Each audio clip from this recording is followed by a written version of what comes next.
ಶಿವಕುಮಾರ್ ಅವರ ಹೇಳಿಕೆ ಅಂದ್ರೆ ಮುಖ್ಯಮಂತ್ರಿಗಳ ಹೇಳಿಕೆಯ ಉದ್ದೇಶದ ಬಗ್ಗೆ ಕೂಡ ಭಟ್ ಸರ್ ಪ್ರಶ್ನೆ ಮಾಡಿದ್ದಾರೆ ಸರ್. ನೀವು ಅದನ್ನ ಸ್ಮಾರ್ಟ್ಲಿ ಇಗ್ನೋರ್ ಮಾಡ್ತಿದ್ದೀರಿ. ಬಟ್ ಎನಿವೆ ರಘುದೊಡ್ಡೇರಿ ಅವರೇ ಕಾಂಗ್ರೆಸ್ ಪಕ್ಷದ ಒಳಗೇನೆ ಆಡಳಿತಾರೂಢ ಕಾಂಗ್ರೆಸ್ ಪಕ್ಷದ ಒಳಗೇನೆ ವಿರೋಧ ಮಾಡಬೇಕಷ್ಟೇ. ಕಾಂಗ್ರೆಸ್ ಬಿಜೆಪಿ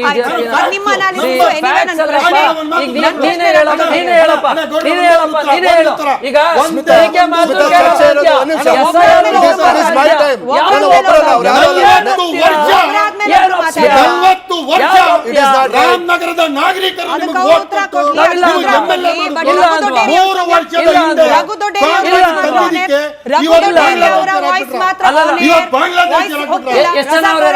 ಮುಸಲ್ಮಾನರು ಪಕ್ಷದ ಒಳಗೂ ಕೂಡ ಗೊಂದಲಗಳಿದೆಯಾ ಅಂತ ಹೇಳಿ ಸರ್ ವಾಯ್ಸ್ ಹೋಗ್ತಾ ಇಲ್ಲ. ರಘುದೊಡ್ಡೇರಿ ಅವ್ರ ಸಮಯ ಒಂದು ಕೈಂಡ್ ರಿಕ್ವೆಸ್ಟ್, ಬಹಳ ಗಂಭೀರವಾದ ವಿಚಾರ, ಸಾಕಷ್ಟು ಗೊಂದಲ ಇರೋ ವಿಚಾರ. ಹಾಗಾಗಿ ಎಲ್ಲರೂ ಒಬ್ಬರಾದ್ಮೇಲೆ ಒಬ್ರು ಮಾತನಾಡಿದ್ರೆ ನಿಜ ಯಾವ್ದು ನಂಬೇಕು ಅನ್ನೋದನ್ನ ಡಿಸೈಡ್ ಮಾಡ್ಲಿಕ್ಕೆ ನಮ್ಮ ವೀಕ್ಷಕರಿಗೆ ಅನುಕೂಲ ಆಗುತ್ತೆ. ಮತ್ತೊಮ್ಮೆ ರಿಕ್ವೆಸ್ಟ್ ಮಾಡ್ಕೊಳ್ತಾ ಒಬ್ಬರಾದ್ಮೇಲೆ ಒಬ್ರು ಮಾತನಾಡಿ. ರಘುದೊಡ್ಡೇರಿ ಅವರೇ, ಕಾಂಗ್ರೆಸ್ ಪಕ್ಷದ ಒಳಗೂ ಕೂಡ ಗೊಂದಲಗಳಿದೆಯಾ? SIR ವಿಚಾರಕ್ಕಾಗಿರಬಹುದು, PRC ವಿಚಾರಕ್ಕಾಗಿರಬಹುದು. DK ಶಿವಕುಮಾರ್ ಅವರ ಹೇಳಿಕೆಯನ್ನ ನಾವು BK ಹರಿಪ್ರಸಾದ್ ಅವರ ಹೇಳಿಕೆಯನ್ನ ಹೋಲಿಕೆ ಮಾಡಿ ನೋಡಿದ್ರೆ ಅಜಗಜಾಂತರ ವ್ಯತ್ಯಾಸ. ಪರಮೇಶ್ವರ್ ಅವರ ಹೇಳಿಕೆಯನ್ನ ನಾವು ಗಮನಿಸಿ ಪ್ರಿಯಾಂಕ್ ಖರ್ಗೆ ಅವರ ಹೇಳಿಕೆಯನ್ನ ತುಲನೆ ಮಾಡಿ ನೋಡಿದ್ರೆ ಅಜಗಜಾಂತರ ವ್ಯತ್ಯಾಸ. ಕಾಂಗ್ರೆಸ್ ಪಕ್ಷಕ್ಕೇನೆ SIR ಬಗ್ಗೆ PRC ಬಗ್ಗೆ ಒಂದು ನಿರ್ದಿಷ್ಟವಾದ ಸ್ಟ್ಯಾಂಡ್ ನಿಲುವು ಅನ್ನೋದು ಇಲ್ವಾ ಅಂತ? 100% ಇದೆಲ್ಲ ಯಾರೋ ಒಂದು ವಿರೋಧ ಪಕ್ಷದಲ್ಲಿ ಈ ರೀತಿಯಾದಂತ ಒಂದು ಮೆಸೇಜ್ ಆಲ್ರೆಡಿ ಮಾಡ್ತಿರ್ತಾರೆ. ಜನ ತೀರ್ಮಾನ ಮಾಡ್ತಾರೆ ಬಿಡಿ. ಜನ ತೀರ್ಮಾನ ನೋಡಿ.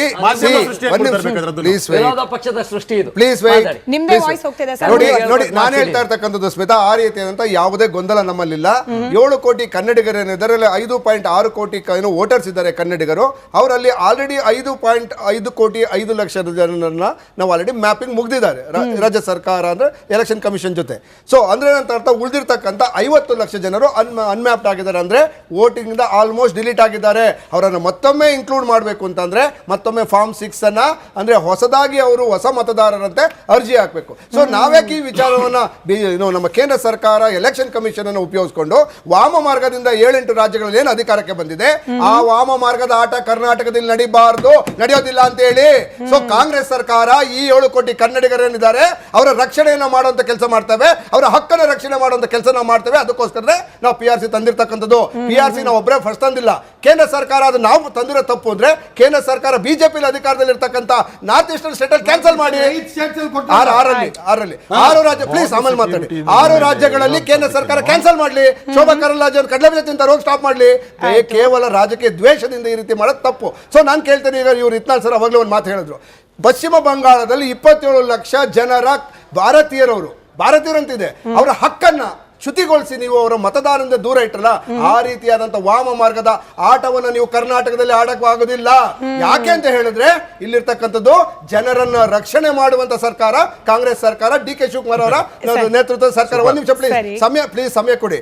ಓಕೆ, ಸೊ ನಾವ್ಯಾಕೆ ಈ ವಿಚಾರವನ್ನು ಇಷ್ಟು ಗಂಭೀರವಾಗಿ ತೆಗೆದುಕೊಳ್ತಿದ್ದೀವಿ ಅಂತಂದ್ರೆ ಎಲೆಕ್ಷನ್ ಕಮಿಷನ್ SIR ನ ಯಾಕೆ ಒಂದೇ ಒಂದು ತಿಂಗಳು ರಿಸ್ಟ್ರಿಕ್ಟ್ ಮಾಡಿದೆ, ಎಕ್ಸ್ಟೆಂಡ್ ಮಾಡಿ ನೀವು ಅಂದ್ರೆ ಮೂಲ ಉದ್ದೇಶ ಏನು? ಜನರು ಪ್ಲೀಸ್ ನಾನು ಉತ್ತರ ಕೊಡ್ತೇನೆ.